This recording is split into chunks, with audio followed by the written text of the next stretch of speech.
Good afternoon and welcome to everyone. This news conference concerns the details regarding the grand opening of this incredible edifice. It's officially called the Montgomery Interpretive Center at Alabama State University. Our grand opening will take place on March 25th, which will be exactly 55 years to the day that Dr. Martin Luther King Jr. and tens of thousands of men and women marched from Selma to Montgomery in 1965 to champion voting rights for Alabamians, the nation's African-American citizens that stood up to ensure that all of us had the right to vote. It also serves to remind the nation of the murder of Marion's Jimmy Lee Jackson, earlier, whose death at the hands of Alabama State troopers served as the catalyst for this march. It stands here on Alabama State University's campus as a celebration and a hallowed reminder of the brave band of American citizens who stood up for equality and justice, freedom and the right to vote in what historians call the 1965 Selma to Montgomery March. The Interpretive Center at ASU is the third and final building that has been raised to honor and to interpret the Montgomery terminus of the Selma to Montgomery March that occurred here. It, combined with the occurrence of Bloody Sunday on the Edmund Pettus Bridge, lit the light of freedom and gave rise to the 1965 Voting Rights Act. I would be remiss if I did not call the names of courageous alumnus of Alabama State University, such as F.D. Reese of Selma, who led Selma's movement and invited Dr. Martin Luther King to help him. Also, ASU alumnus Fred Gray. His name must be called, for he filed and pled the lawsuit, Williams versus George Wallace, that made the march possible. I thank the National Park Service for being our partner in this endeavor and the countless people who made this dream a reality. This center serves as a reminder of what Dr. King, Congressman John Lewis, F.D. Reese, and so many others did to make equal justice and freedom a reality for all. It also serves as a reminder that we still have further marches to march further before Dr. King's idea of the beloved community is achieved. We're excited about this interpretive center being here at Alabama State University. There are many people that worked hard and long to ensure that it happened.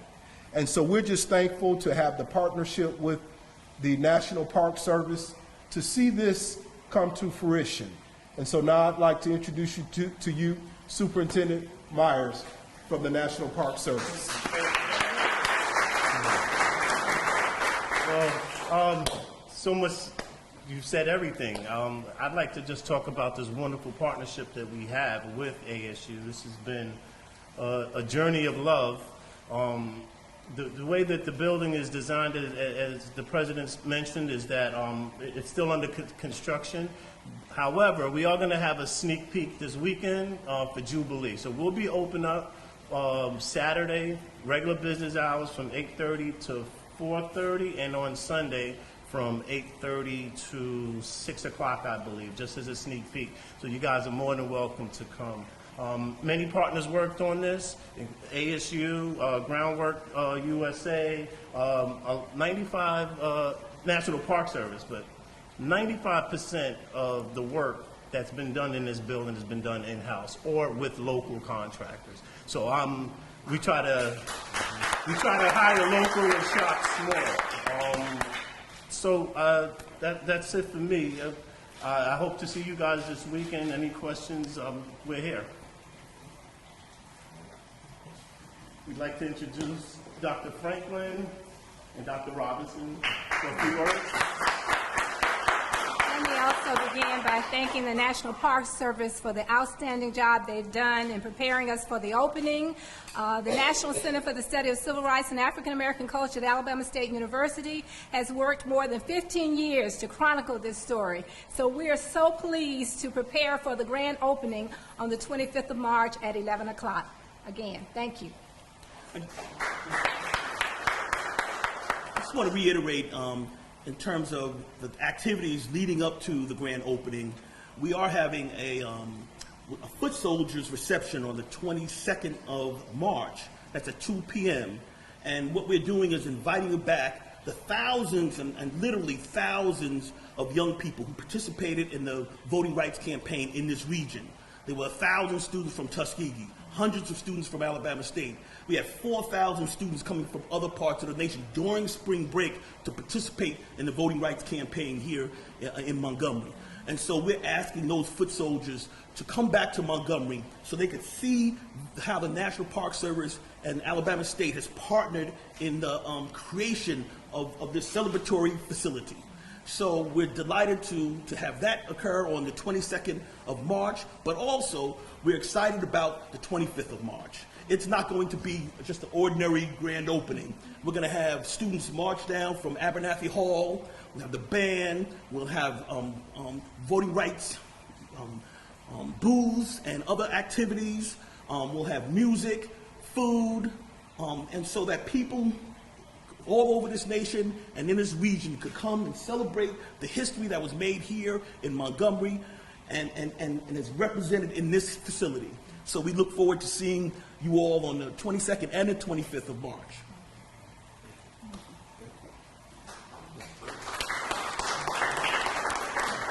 Do we have any questions from the media?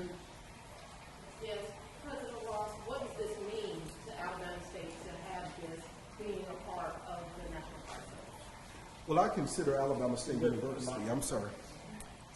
I consider Alabama State University the epicenter of civil rights. And I believe that there's no other place that the final leg of the march can be memorialized than Alabama State University. And it means so much not only to this community, but to our students to have this rich history right at their fingertips in order to really display the number of people who, some of which matriculated through Alabama State University that were instrumental literally in changing the world. Visitors coming to the Interpretive Center, what can they expect?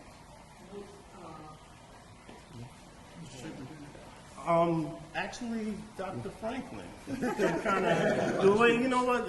Yeah. Well, we are so happy we have an opportunity to focus on the student involvement in the Voting Rights March, and that's a story that's not well known. So we've taken time to accumulate research information, documentation, collections, a library that's also been renovated to prepare for those collections, and we're excited about the opportunity to teach and reach people from around the world about this exciting new development with the student movement. Will it be tangible items that people get touched, or will it just be simple to walk through and look and read at this place? It's going to be a little bit of everything. There's a film that's going to be presented here as well. We have a theater, a bunch of artifacts. There's some replicas, some original. There's a lot of research that went into this. So there's text, there's mannequins, so when you guys come over the weekend, you'll see exactly what's there. But we are the National Park Service. This is what we do. We preserve and protect this rich history, and we do it well. Two questions. Will this be the only state feed this weekend? Yes, it'll be Saturday and Sunday, and then we're going to go right to the grand opening a couple weeks later. Second question, what other benefits will students expect from this Interpretive Center?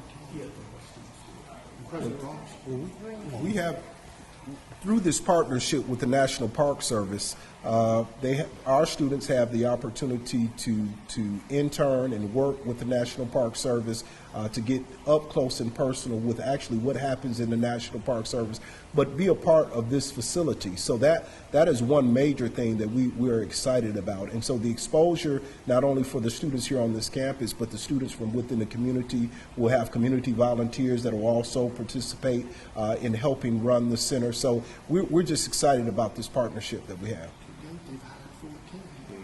So like I said, there's numerous partners here. One of our partners, based out of Atlanta, is they hire interns through a partnership with the National Park Service. So these interns will be Alabama State University students, and they'll be working in this building. We hired 14 of them, and they'll rotate and help run this place. And the organization is called Green and Youth Foundation. Paid internships, funded by the National Park Service. And they also get a chance to learn the story firsthand as they teach others. So it's a wonderful research experience and teaching too. Any other questions? I have a question.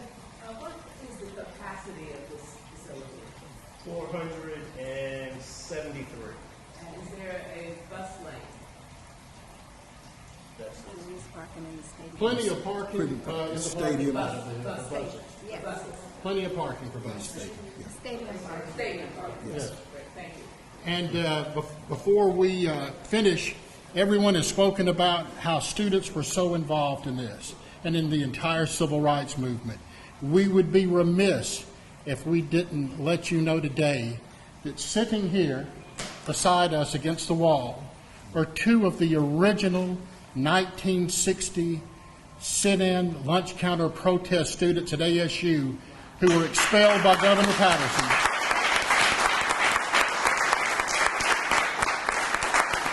And